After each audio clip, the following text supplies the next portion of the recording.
Welcome to the Teach Joyfully podcast, where we talk about all things elementary teaching with some mom stuff thrown in. I'm Lisa Burns, a teacher success coach, veteran elementary teacher, and mom of 5. I'll be your host. Thanks for joining me today. So not that long ago, we were talking about phonemic awareness. Today, I'd like to mix it up just a little bit and head into phonics. I know those terms are used interchangeably a lot, but they're very different things. So, what exactly is phonics and how does it differ from phonemic awareness? Well, phonemic awareness is the ability to hear, differentiate, and flexibly manipulate units of sound in spoken language. So, rhyming, separating sounds, blending, substituting sounds, or adding sounds, even deleting sounds, right? Well, phonics is the ability to match, differentiate, and manipulate sounds and their symbols. This is where we add in letters. We're matching letters to sounds, or letters and combination of letters to sounds. It is written language, both in print and in our writing, both to read words and to spell words, which makes this a completely different animal. We're talking about decoding, converting printed words into spoken form, and encoding, converting spoken words into print form. And that means we need to understand what sounds the letters make, both by themselves and in various combinations. That's phonics, my friends. While you know phonemic awareness is the best predictor of reading readiness and development, phonics is the next step in learning about letter-sound relationships, and it's best taught in a multisensory, oral, written, and visual way, all together. And while we know we have 26 letters in our alphabet, we also know that we use letters in combinations. There are actually 44 phonemes or units of sound in the English language. It is absolutely worth teaching. I know that a lot of people say, oh, so many words don't follow the rules. It just shouldn't even be bothered with. We shouldn't teach these rules because they don't even apply all the time. Well, guess what? It is worth teaching because 84% of our words do follow the rules. That's a big percentage, and that gives kids a fighting chance at being able to figure out words that they don't know. And did you know that only 24% of our words can be predicted through context? What do we teach our kids in schools these days? Use the context clues, in addition to other things. But context clues are heavily relied on, especially in the early grades. Well, that sounds great, and it sounds great for young kids, but we're not just training them how to do this for now. We're training them how to decode long term. We're training habits. And when we train that habit in, that context, well, guess what? It doesn't work later on. So we really, truly do have to rely on phonics first as our first line of defense. And yes, context clues can help us, and it can be a backup strategy, but it shouldn't be our first line of defense by any stretch of the imagination. In addition, when students get into heavy content reading in the upper elementary grades and into middle school and high school, only 10% of words can be predicted through context. 10%. So if we're teaching students to use context as one of their major ways to figure out words, we are doing them a grave disservice. When you look at reading statistics, so often what you'll find is that you have students who are doing fabulously in elementary school, doing just fine, they're doing great in reading, they look like they're going to be just fine. And they get to middle school and suddenly those scores fall off the map. And so many kids who are doing great in reading, or at least very well in reading, suddenly are doing not so great. And it's confounding. It's confounding to educators, confounding to their parents. Nobody seems to understand why. Well, one of the reasons why is simply because we're teaching them faulty strategies. And those strategies don't hold up when they get to content-heavy reading in middle school. There's not a lot of pictures anymore.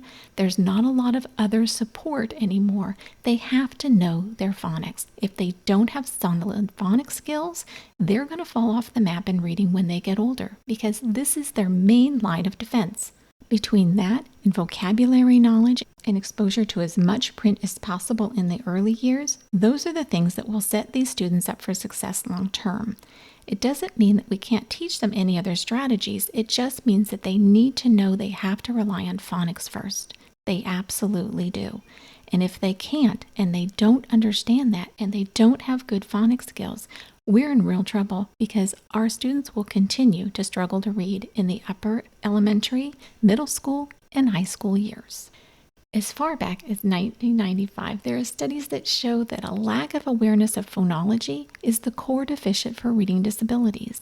It's one of the reasons that so many students struggle to make the leap from speech to print.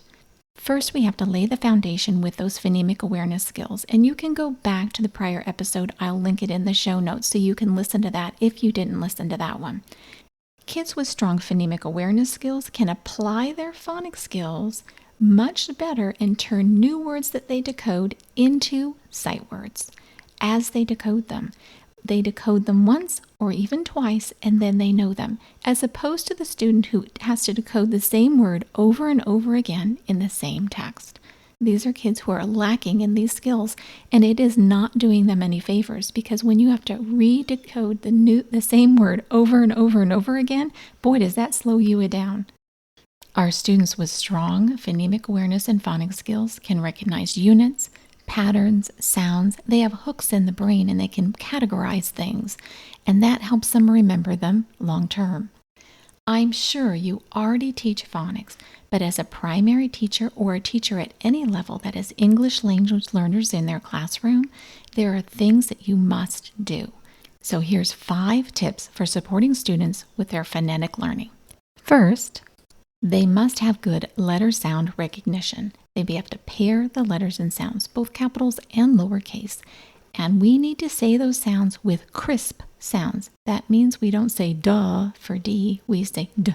So we're not adding that vowel sound tagging onto the end of the D. It has to be crisp and clear, which often requires us to change how we speak and listen very carefully to ourselves, because we do tend to run our sounds together in English. And for students who are having trouble hearing the sounds and assigning a letter to it, that makes it even more difficult. Blending. We must teach blending. Blending starts very slowly, but then we need to teach putting on increasing speed as we blend. So I always tell kids, get your motor running, and then we start blending a little faster and a little faster. So if you're saying the word bat, you might say b-at, b-at, b-at, bat, bat. And slowly, you're increasing the speed that you're saying it and helping the students do that as well. For a student who's struggling, you're probably going to have to work on a one-on-one or one-on-two situation in order to get them to do that if they cannot do that in the large group. Tip number 3, nonsense words are your friend. I know it's great to teach real words, and I absolutely do that, but we have to throw in some nonsense words too, because students quite often have so many words memorized. They're just memorized. They have no phonetic knowledge really of them. They just have them memorized. And so they're going to read the word quickly and easily, and you're not going to really know if they actually know how to decode that word. So in order for you to be able to truly know whether the students are understanding the skill that you're teaching, you need to use some nonsense words, because this throws them off kilter. And if they really know how to do it, they can do it with a nonsense word. Tip number 4, sight words. High frequency words are really important. Once your students have good phonemic awareness skills, and they are starting to learn some letter-sound relationships, and they have a good grasp of all the letters and the sounds, 26 letters and their sounds. I'm not talking all the other combinations of sounds, simply just 26 letters, 26 sounds. Once they have that down, you can start teaching sight words. Sight words are so important because this will give students an added boost in their fluency, and it also gives them a boost in their confidence, because who doesn't want to read when you walk in the door in kindergarten or first grade? You do. Every student wants to walk in the door to school their first day and learn how to read. And when they don't, quite often they're so disappointed. But if we can have them reading fairly quickly because we have really shored up all those good basic skills, and now they know, and we know they know, we start teaching some sight words and they are off to the races, and it is so much fun. So as you're teaching sight words, I pull out the Decodable Books. Yes, these are fabulous. And I know there's controversy, like there's controversy over everything in reading, but I really believe that these are perfect for kids who are learning how to read. Decodable books really, truly do help. They have sight words, and you can teach the sight words paired with the books that they're reading so that they're getting them in context too. In addition, they get to practice all those phonics skills that they know and that they're learning, and those are essential, and it's a perfect place for them to be able to isolate those skills and really practice and have good success with it. We're embedding habits, and it's not necessarily just about decoding that word. It's about learning the habit of stopping and decoding, understanding, and moving on.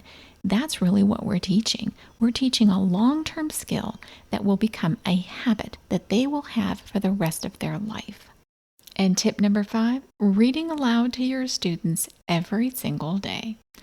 This is so important in every area of learning to read, simply because exposure to text of all kinds gives us a wider range of vocabulary. It expands our background knowledge. It gives us a model of fluent reading. It also gives us the opportunity to model and demonstrate how to decode words as you're reading. It is the perfect opportunity to teach kids how you would do this and give them the model and instill it even deeper. It gives them that model of how books sound, how you go back and reread the sentence once you decode the word, or even reread 2 sentences to pick up your train of thought on what was happening in the story and then continue on. And since I'm on this soapbox, and it's a big one for me, I'm just going to say I make a real point of reading aloud a new book to my students, hopefully every single day. That means that my students have been exposed to 180 books by the end of the school year, in addition to the books that they're reading and anything they're getting at home. That's a lot of books. It's a lot of vocabulary and a lot of background knowledge. And it's a lot of modeling of fluency, and it gives me tons of opportunities to model how to decode words and use all those great skills as you're reading. It is honestly one of the key components of my reading program. Reading aloud to students in this kind of volume just sets students up for success. There's no reason for students who, whether they are being read to at home or not, can't succeed when they're exposed to that amount of text in a school year. It just changes everything. It really does. There's no reason to worry about changing what's happening at home because we can't. But I can change what I do in the classroom. And one of the ways that I changed what I did in the classroom was to introduce my students to as many possible texts as I could throughout the school year. Yes, we repeat text and we reread and all of those too, but we always have new text constantly because my students need it. They do. Whether they're being read to at home or not, they need it. It is a key factor in their reading success and in their learning to love reading. So do yourself and your students a favor and never forgo your read aloud. It needs to be that important. So here's your marching orders. If you haven't listened to the Phonemic Awareness episode, go back and listen to that. It's linked in the show notes. Also, if you want help teaching sight words, I have a video and sight word cards that are printable that you can grab as well. Those will be linked in the show notes for you.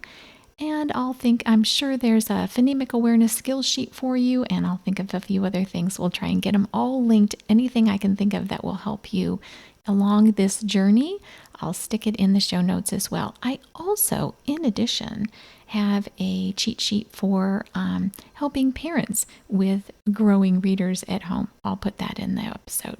So that's it, my teacher friends. We're out of time and I'm out of breath. Thanks so much for joining me today. If you liked today's episode, I'd love it if you'd go to Apple Podcasts or wherever you listen and leave a review. And while you're there, hit the subscribe button so you'll never miss an episode. Also, you can continue the conversation online with me in my Facebook group, the Teach Joyfully podcast community, where elementary teachers can connect, get help, and encouragement for all kinds of education and parenting topics. You can find the show notes and links to all the resources mentioned in today's episode on my website at www.hopeineducation.com/podcast. And remember, a happy teacher is a good teacher. Until next time, teach joyfully and take care of you.